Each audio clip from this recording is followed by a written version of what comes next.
पाकिस्तान और भारत का माजी बहुत तल्ख रहा है। दोनों मुल्क आगे देखें, मुस्तकबिल की बात करें। मुस्लिम लीग नून के सदर नवाज शरीफ की भारतीय सहाफ़ियों से गुफ्तगू। भारतीय सहाफ़ी के सवाल पर कहा कि मौसमियाती तब्दीली पर ताउन तो छोटी बात है, वो तो कहते हैं दोनों मुल्क तिजारत शुरू करें, कारोबार करें। भारत को बिजली की ज़रूरत है, पाकिस्तान के पास सरप्लस बिजली है। पाकिस्तान को भारत को सरप्लस बिजली ज़रूर बेचनी चाहिए। पाक भारत ताल्लुकात अच्छे हो जाएं तो मुलाकात आज से 4 साल पहले 2016-17 में हुई होती तो पता चलता कि मियां नवाज शरीफ साहब मुल्क दुश्मन है, जो कि हिंदुस्तानी साफियों के साथ मिलकर के पाकिस्तान के खिलाफ साजिश कर रहे थे। लेकिन देखें वक्त कैसे बदल जाता है कि आज मियां नवाज शरीफ साहब की इस मुलाकात को हर टीवी चैनल ये कह के कैरी कर रहा है कि वो खबर क्या दे रहे हैं। दूसरी तरफ उन्होंने एक इंटरव्यू भी दिया इनको, और मसला यह है कि पिछले तो उर्दू वाले जो ऑडियंस है वो भी जानना चाह रहे हैं कि आखिरकार मियां साहब ने क्या कहा है। तो सबसे पहले तो मियां साहब ने ऑन रिकॉर्ड बात की है, ये मैं क्लियर करना चाहती हूँ। बहुत से लोगों ने मुझसे पूछा कि क्या ये ऑन रिकॉर्ड था कि ऑफ रिकॉर्ड था। तो उन्होंने ऑन कैमरा नहीं आए, लेकिन उन्होंने कहा मैं जो भी कह रहा हूँ मैं ऑन रिकॉर्ड कह रहा हूँ और आप बेशक मुझे कोट करके इसको इस्तेमाल कीजिएगा। तो ये तो मैं एक बात साफ करना चाहती हूँ। तो उन्होंने बहुत लंबी बात नहीं। नमस्कार दोस्तों, स्वागत करता हूँ आप सभी का आपके अपने चैनल ऑफिशियल गोपी पर। दोस्तों, बरखा दत्त साहिबा जो भारत की एक बहुत ही जानी मानी पत्रकार है, उन्होंने मियां नवाज शरीफ साहब जो पाकिस्तान के पूर्व प्रधानमंत्री रह चुके हैं और आज की तारीख में जो उनके करंट प्राइम मिनिस्टर है शहबाज शरीफ साहब, उनके वो बड़े भाई है, तो उनके साथ बरखा दत्त साहिबा ने मुलाकात की है। उस मुलाकात में क्या नई बातें हुई, पाकिस्तान मीडिया का इस मुलाकात के बारे में क्या कहना है, इस वीडियो के माध्यम से हम देखने वाले हैं। बरखा दत्त साहिबा के बारे में आपको थोड़ा बता देते हैं पार्श्वभूमि की। बरखा दत्त एक इंडिया की बहुत ही जानी मानी और फेमस पत्रकार रह चुके हैं और आज भी वो पत्रकारिता में है। एक टाइम पर इंडियन पत्रकारिता में इनका बहुत बड़ा दबदबा होता था, बड़े बड़े मंत्रियों के इंटरव्यूज लेना, और बहुत ही तल्ख और बेबाक तरीके से वो इंटरव्यूज लेती थी। दत्त साहिबा की एक खासियत बताए तो वो हमेशा से ही सिटिंग गवर्नमेंट के बारे में वो तल्ख टिप्पणियां करती है और जो भी गवर्नमेंट सिटिंग में उनके ऊपर सवाल उठाती रहती है, क्योंकि एक डेमोक्रेटिक कंट्री होने के नाते सिटिंग गवर्नमेंट पर भी सवाल उठाना बनता है, नहीं तो फिर वो तानाशाही की तरफ हो सकता है। इसीलिए बरखा दत्त साहिबा एक बहुत ही इंपॉर्टेंट व्यक्ति इंडियन मीडिया में माना जाता है। तो आइए देखते हैं इस वीडियो में कि बरखा दत्त साहिबा की जो मुलाकात हुई है नवाज शरीफ साहब के साथ, उसमें क्या बातें निकल के आती है और पाकिस्तानी मीडिया का इस मामले में क्या कहना है, इस वीडियो में आपको बताएंगे। तो चलिए वीडियो शुरू करते हैं और मैं मिलता हूँ आपको वीडियो के एंड। कितने साल में मियां साहब ने किसी पाकिस्तानी साफी को इंटरव्यू नहीं दिया?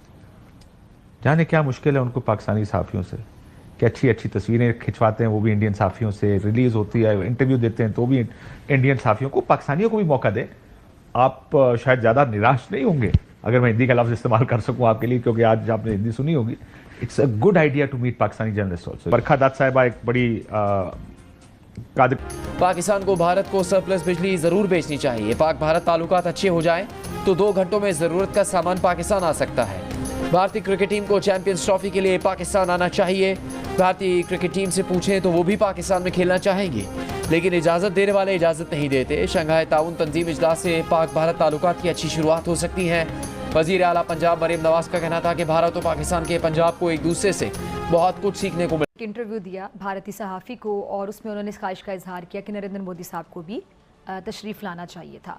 तो अब इस बात को अगर संजीदगी से लिया जाता है और दूसरी तरफ से मुलाकात की कोई ख्वाहिश का इजहार किया जाता है, तो नवाज शरीफ साहब या अगर किसी को बुलाया जाता है तो आपको लगता है कि जाना चाहिए और दोनों ममालिक के दरमियान जो एक ताल्लुकात होते हैं सफारती सतह पर, तिजारती सतह पर, वो होने चाहिए। और दूसरा फिर सवाल से जुड़ा हुआ जो कि हर पाकिस्तानी के जहन में आता है, आपके जहन में भी यकीनी तौर पे आ रहा होगा कि मसला कश्मीर, ये ऐसा एक मसला है कि मामला बेहतरी की तरफ जाएंगे। आपको पता है कि वो 5 अगस्त 2019 का जो वाक़या हुआ है, कश्मीर के जो मामला हैं, एक राय पाई जाती है कि जब तक वो मामला हल नहीं होंगे कश्मीर के, तो ये जो है मामला चलेंगे इस तरह, वो ठीक नहीं होंगे। आपका इसके बारे में क्या ख्याल है? देखें, इस मियां साहब की जो कल की गुफ्तगू है, इसको जरा 3 ताकतों के तनाजुर में देखते हैं। एक है इंडिया, एक है चाइना और एक है अमेरिका। अमेरिका की ऑन रिकॉर्ड, लेकिन ऑन रिकॉर्ड उन्होंने एक बहुत ही इंटरेस्टिंग बात कही। मैंने उनसे कहा कि देखिए ये जो एससीओ समिट है इसमें दोनों ही मुल्कों ने कहा है कि neither side has asked for a bilateral, किसी भी देश ने बायलैटरल डायलॉग की मांग नहीं की, रिक्वेस्ट नहीं की। बामी मुलाकात। हाँ, कि मतलब बिटवीन इंडिया एंड पाकिस्तान इसको एक ग्रुप ऑफ नेशंस सही जैसा है। फोरम ही रखा है। तो उन्होंने कहा हाँ, तो मैंने कहा फिर आपकी क्या उम्मीद है? तो उन्होंने कहा देखिए मैं तो जी यही शुरू होना से ही चाहिए। इसके पक्ष में रहा हूँ, इसके फेवर में रहा हूँ कि हमारे जो रिलेशंस हैं, हमारे जो ताल्लुक रिलेशनशिप अच्छे है हो वो दोनों बेटर हो, मुल्कों के। बेहतरीन हो।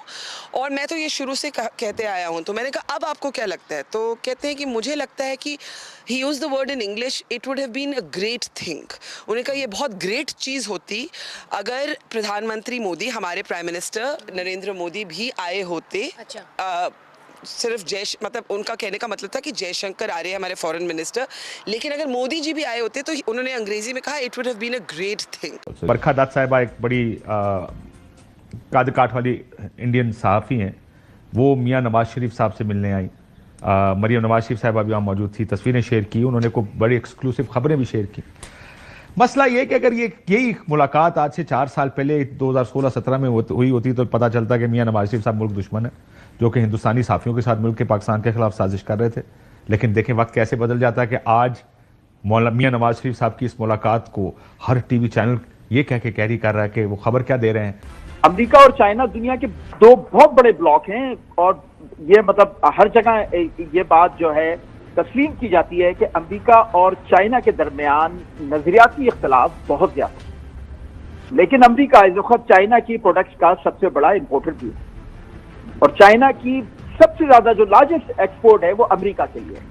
इसी तरह चाइना की एक बड़ी एक्सपोर्ट इंडिया है कि जिस पर बात किए बगैर आगे बढ़ना मेरे ख्याल से तकरीबन नामुमकिन है। आप मेरी बात से एग्री करेंगे, सेकंड करेंगे। तो फिर मसला कश्मीर का क्या हल आप देखते हैं? क्या भारत इस पर बात करने के लिए तैयार होगा? ख़ासतौर पे ये जो 370-35A के हवाले से अगर मैं बात करूं, ये जो एक सख्त इकदाम लिया गया, गैर आइनी इकदाम लिया गया भारत की जानिब से, उसके बाद फिर आप क्या स्टेटस देखते हैं? गुफ्तगू कैसे होगी? ये मामला कैसे आगे बढ़ेगा? मसला कश्मीर के हल के बगैर या इस पर डिस्कशन के बगैर? जैसे कि अगर इलामिया देखें एससीओ का, उसमें भी एक चीज जरूर मेंशन की गई कि ओवरऑल तो कॉपरेशन है, लेकिन अगर कोई बायलैटरल इशू है तो वो यूएन लेट्स से चार्टर की रोशनी में होंगे। सो आई थिंक ये बड़ा अच्छा पॉइंटर था। और आपको पता है कश्मीर का मसला भी यूएन सिक्योरिटी काउंसिल के रेजोल्यूशन के तहत ही हल होना है। बाकी मैं तो इसको पेपर ट्रांजैक्शन कहता हूँ जो भारत के लिए। और इंडिया और चाइना में लद्दाख को लेकर एक जो जंग चल रही है, जो तिब्बत को लेकर एक जो जंग चल रही है, वो भी सबको पता है। तो बात यह कि हमने देखना क्या है। हम पाकिस्तान इस वक्त जहां माशी तौर पर खड़ा है, पाकिस्तान जहां इस वक्त दुनिया के सामने पोस्ट कोविड और यूक्रेन वॉर और मिडल ईस्ट सिचुएशन के बाद माशी तौर पे जहां खड़ा है, हमने देखना क्या है कि हमने नजरियाती जंग को बिल्कुल अलग रखना है और माशी फायदों को बिल्कुल अलग रखना है। बिल्कुल इसी तरह जिस तरह अमेरिका और चाइना है या चाइना और इंडिया है। अगर हम इस सोच के साथ आगे बढ़ेंगे तो हम कश्मीर के मसले को हल कराने के लिए ज्यादा ताकतवर पोजीशन पे होंगे, क्योंकि हम माशी तौर पे मजबूत होंगे। और जब हम माशी तौर पे मजबूत होंगे तो सिर्फ कश्मीर नहीं, हम दुनिया के हर था। और आपको पता है कश्मीर का मसला भी यूएन सिक्योरिटी काउंसिल के रेजोल्यूशन के तहत ही हल होना है। बाकी मैं तो इसको पेपर ट्रांजैक्शन कहता हूँ जो भारत ने किया 2019 में। चूंकि मोदी की अभी 3rd टर्म है और Modi is facing a lot of push back. अगर आप देखें इलेक्शन में जो उनके साथ हुआ, बाय एंड लार्ज जितने 3 कॉर्नर्स हैं भारत के, मणिपुर में आग लगी, साउथ बड़ा नाराज उनका जो बेसिकली ड्राविडियंस का इलाका है, इस तरह इंडियन पंजाब। तो फ्रेंड्स, आपने देखा कि बरखा दत्त साहिबा की जो पाकिस्तान के ex prime minister Nawaz Sharif साहब के साथ में जो मुलाकात हुई है, वो बड़ी पॉजिटिव वे में मुलाकात हुई है और दोनों देशों के रिश्ते सुधरने की तरफ ये इस मुलाकात से एक कदम बढ़ाया है। तो दोस्तों, देखना होगा कि आने वाले दिनों में भारत और पाकिस्तान के रिश्तों में क्या सुधार आता है। क्या जो ट्रेड कई सालों से रुकी हुई है वो दोबारा ट्रेड शुरू हो जाती है? क्या भारत और पाकिस्तान के क्रिकेट मैचेस भी होंगे? तो दोस्तों, ऐसे ही नए नए वीडियोस, पाकिस्तान मीडिया से रिलेटेड वीडियोस मैं इस चैनल पे लेके आता हूँ। दोस्तों, इस चैनल को आप जरूर सब्सक्राइब कर दीजिए और वीडियो अच्छा लगा हो तो वीडियो को लाइक कर दीजिए। और अगर आप वीडियोस में कुछ चेंजेस चाहते हैं या कुछ नए टॉपिक पर वीडियोस चाहते हैं तो आप जरूर से कमेंट करके बताइए। मैं जरूर आपके कमेंट का रिप्लाई करूंगा और आपके पसंदीदा टॉपिक्स, आपके मनचाहे टॉपिक्स पर वीडियो बनाने की कोशिश करूंगा।